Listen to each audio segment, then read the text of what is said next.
আসসালামু আলাইকুম। কি খবর, কেমন আছেন আপনারা? আশা করি মহান আল্লাহ পাক আপনাদেরকে ঠিকঠাক রেখেছেন, সুস্থ রেখেছেন, ভালো রেখেছেন। আলহামদুলিল্লাহ আমরাও ভালো আছি। ডেইলি লাইফের আরও একটা ব্লগ দেখার জন্য সবাইকে আমন্ত্রণ জানাচ্ছি।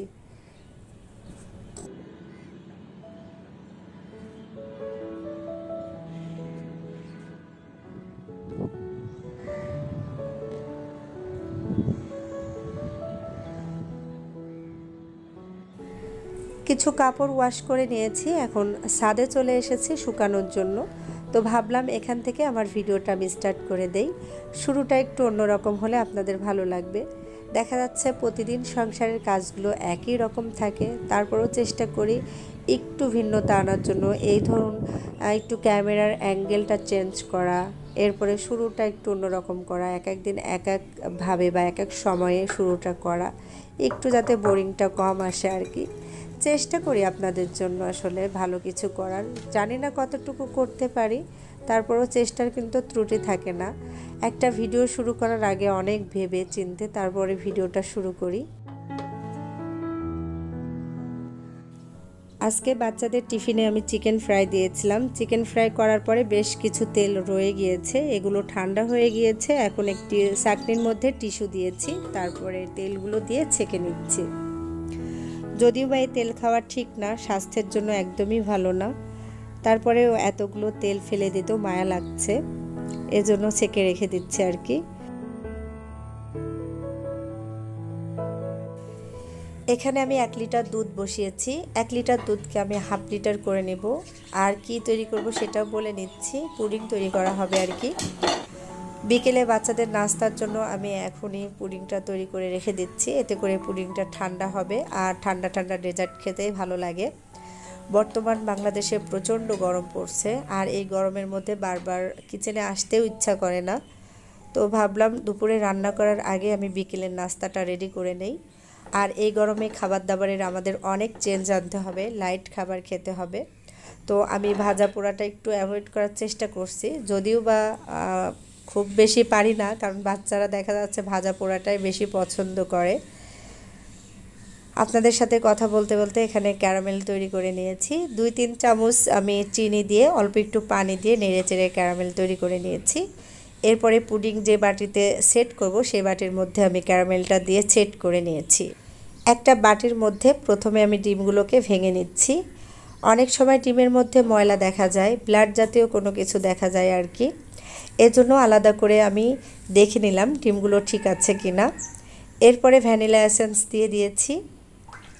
যখন আমি দুধ জাল করেছিলাম ওই সময় আমি দুধের মধ্যে চিনি দিয়েছিলাম, এজন্য এখন আর চিনি ব্যবহার করছি না।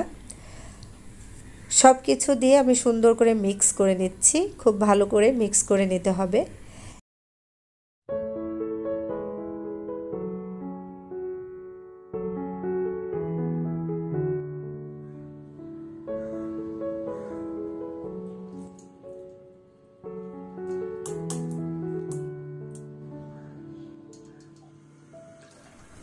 একটা হাঁড়ির মধ্যে আমি পর্যাপ্ত পরিমাণ পানি দিয়েছি, তারপরে পুডিংয়ের বাটিটা বসিয়ে দিয়েছি।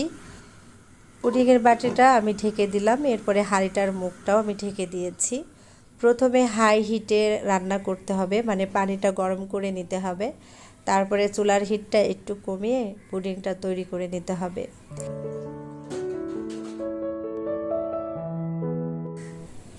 পুডিং তৈরি করার সময় বেশ কিছু পাত্র এখানে জমে গিয়েছে, এগুলো এখন ক্লিন করে নিচ্ছি। সাথে সাথে ক্লিন না করলে এগুলো জমা হয়ে থাকবে, আর কিচেনটা যেহেতু অনেকটাই ছোট, তো আমি চেষ্টা করি কাজ করার সাথে সাথেই ক্লিন করে রাখতে, এতে করে নিজের মাইন্ডটা ভালো থাকে, কাজ করতে ভালো লাগে আর কি পরবর্তীতে।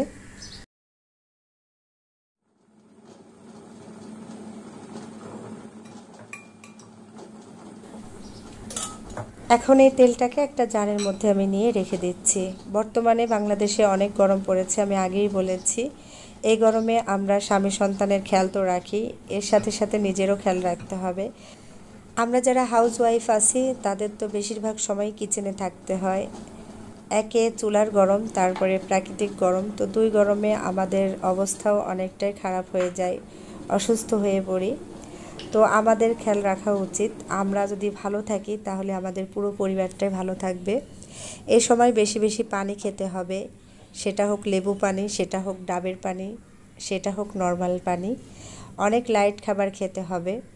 তো এভাবে আমরা সুস্থ থাকবো আর কি। এখন একটু বাইরে যাচ্ছি বাজার করার জন্য। তো এরই মধ্যে আমি বাজার করে নিয়ে চলে এসেছি।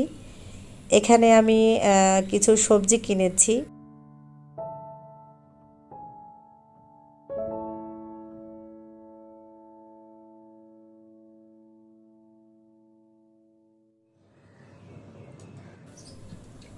এরই মধ্যে পুডিংটা হয়ে গিয়েছে। আমি সবজি বাজার করতে যাওয়ার আগেই চুলাটাকে অফ করে রেখে গিয়েছিলাম। এখন একটু চেক করে নিচ্ছে আর কি পুডিংটা ঠিকঠাক হয়েছে কিনা, ভিতরে কাঁচা আছে কিনা। আলহামদুলিল্লাহ পুডিংটা ঠিকঠাক হয়েছে, কাঠিটা ক্লিন আসতেছে। এখন এই পুডিং ঠান্ডা হওয়ার পরে আমি ফ্রিজে রেখে দেব।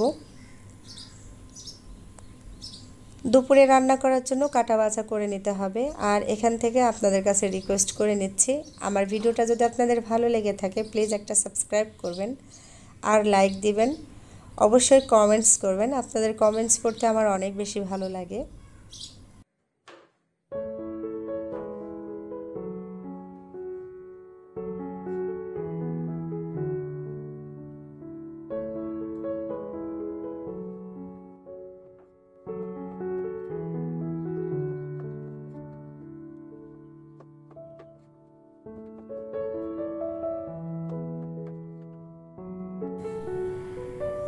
কাটা বাছা শেষ করে আমি তরকারি বসিয়ে দিয়েছি চুলাতে, আর এখান থেকে ভিডিওটা শুরু করে দিয়েছি।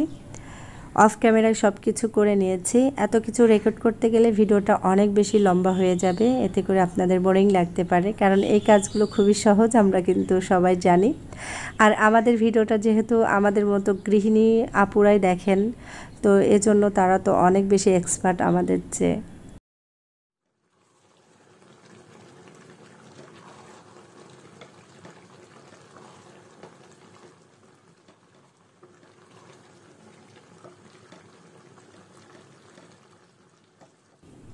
এদিক থেকে লাউ তরকারিটাও কষানো হয়ে গিয়েছে, আমি ঝোলের জন্য পানি দিয়ে দিচ্ছি। তো আমার দুইটা তরকারি রান্না প্রায় শেষের দিকে।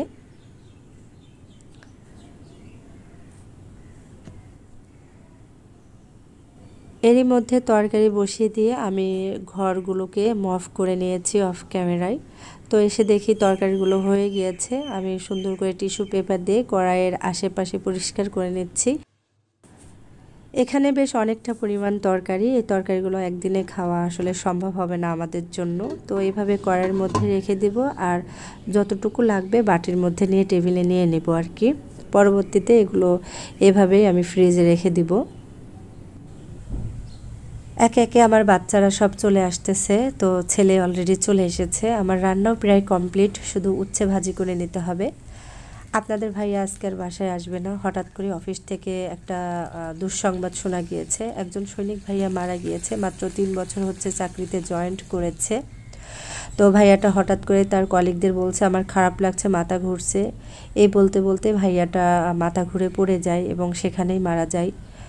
ভাইয়ার রুহুর মাগফিরাত কামনা করছি, সেই সাথে ভাইয়ার পরিবারগুলোকে আল্লাহ যেন শোক তাপ সহ্য করার তৌফিক দান করেন, ধৈর্য ধারণ করার ক্ষমতা দেন, এই দোয়াই করি।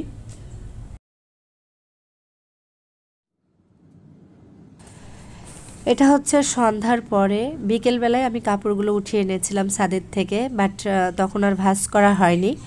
আর দুপুরের খাবারগুলো সেভাবে শ্যুট করা হয়নি, কারণ সেই সময় হচ্ছে বাচ্চাদের টিচার চলে এসেছিল, বাচ্চাদেরকে খেতে বসিয়ে দিতে দিতে বাচ্চাদের টিচার চলে এসেছিল, যার কারণে আর শ্যুট করতে পারিনি। তো বাচ্চাদের টিচারকে বলছিলাম যে একটু বসো বাবা, ওরা খেয়ে নিক, কারণ ওরা হচ্ছে স্কুল থেকে এসে তেমন কিছুই খায়নি। তো বাচ্চাদের টিচার একটু বসেছিল, তাকে আবার আমি শরবত করে দিয়েছিলাম। তো শরবত খেয়ে বাচ্চাদের টিচার বসেছিল, খাবার খাওয়ার জন্য বলেছিলাম, বাট দুপুরে খেয়ে এসেছিল বলছিল। এখন হচ্ছে আমি ডাইনিং টেবিলটা গুছিয়ে নেব। সন্ধ্যার পর যেহেতু বাচ্চারা একটু খাবার দাবার খাবে, নাস্তা করবে আর কি, আর নাস্তা করার পরে সব সময় হচ্ছে পড়তে বসে। বাচ্চাদের টিচার যখন পড়িয়ে গিয়েছিল তখন তারা একটু ঘুমিয়ে গিয়েছিল, ঘুম থেকে উঠে ফ্রেশ হয়ে টিভির রুমে টিভি দেখছে, আর আমি ভাবছি ডাইনিং টেবিলটা একটু গুছিয়ে নেই। ডাইনিং টেবিলের ক্লথটা আজকে ধুয়ে দিয়েছিলাম, দেখতেই পেয়েছেন আপনারা। সকালে আমি সেগুলো শুকিয়েছি। এখন হচ্ছে গ্লাস ক্লিনার দিয়ে একটু ক্লিন করে নিচ্ছি টেবিলটাকে, তারপরে ক্লথটা দিয়ে আমি বিছিয়ে নিচ্ছি ডাইনিং টেবিলটাকে। এভাবে সংসারের কাজ সারাদিন টুকটাক করতেই থাকি, তারপরেও যেন শেষ হয় না। মনে হয় এটা করলে ভালো হতো, এই কাজটা শেষ করে নিলে ভালো হতো। তো যাই হোক, এখন আমি ক্লথটা বিছিয়ে নিয়ে বাচ্চাদেরকে নাস্তা দিয়ে দিব।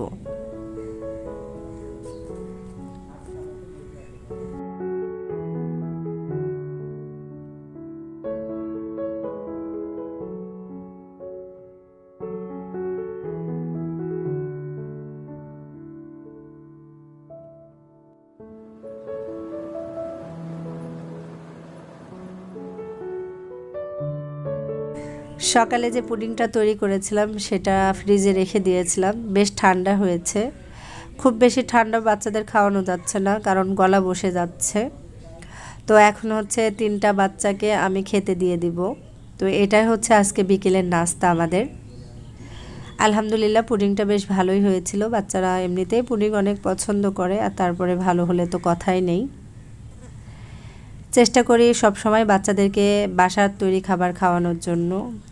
অনেক সময় হয়ে ওঠে না, তারপরেও বেশিরভাগ সময় আমি বাচ্চাদেরকে বাসার খাবারগুলোই খাওয়াই, আর এটাই আমার বাচ্চারা বেশি পছন্দ করে।